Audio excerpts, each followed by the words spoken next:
everyone, it's me Angel. Welcome sa aking YouTube channel. Attention po sa ating mga Pag-ibig members dyan. Si Pag-ibig Fund po ngayon ay meron po silang bagong ino-offer sa kanilang mga Pag-ibig members. Tinatawag po itong Special Assistance for Financial Emergencies or Safe Loan. Para po tayo ay makapag-loan po sa kanila, makahiram sa kanila ng hanggang 10,000 pesos. Para po ito sa mga agarang gastusin sa bahay, kuryente, pamasahe at fuel, no? Lalo na po ngayon na patuloy pa rin ang epekto ng crisis sa Middle East. Magsisimula po ang application sa Safe Loan na ito simula ngayong June 16, 2026 hanggang September 8, 2026. So almost 3 months lang po ito na offer nila, guys. Meron po itong napakababa lang po na interest rate. Ang interest rate po nito ay 5.95% per year. Baba lang, 'di ba? At pwede po natin itong bayaran sa loob ng 1 year to 3 years.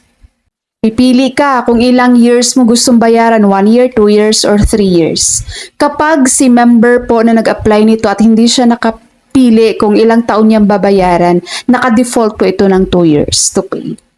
At ang kinagandahan pa dito, guys, sa Safe Loan na to, meron po itong 3 months na grace period bago po ang umpisa ng iyong first payment. So meron siyang 3 months na moratorium sa iyong loan payment.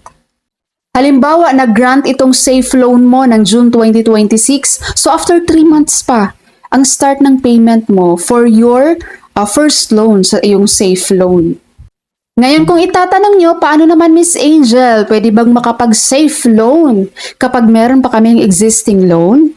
Sa mga members po dyan na meron pa pong existing loan katulad ng multi-purpose loan or calamity loan, pwede pa rin po kayong makapag-avail nitong safe loan or special assistance for financial emergencies loan, no? Safe loan.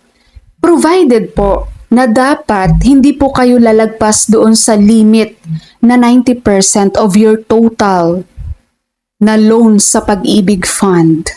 Nagigets? Kapag meron po kayong existing pa, may mga unpaid pa kayong calamity loan ba or multi-purpose loan, makaka-avail po kayo ng safe loan basta hindi pa kayo lumagpas sa limit ng 90% of your total Pag-ibig savings na na-loan nyo po sa Pag-ibig.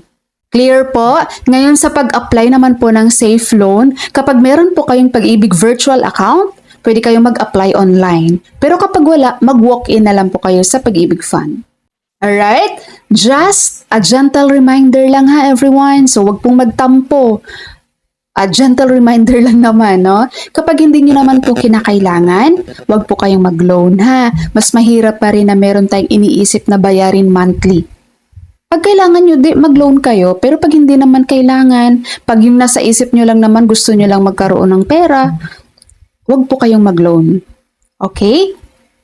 Itong safe loan na to, itong safe loan program ni Pag-ibig, no, same siya with microloan ni SSS. Kaso yung kay SSS na microloan hanggang ngayon ay hindi pa rin implemented. So naunahan na lang sila ni Pag-ibig sa ganitong program.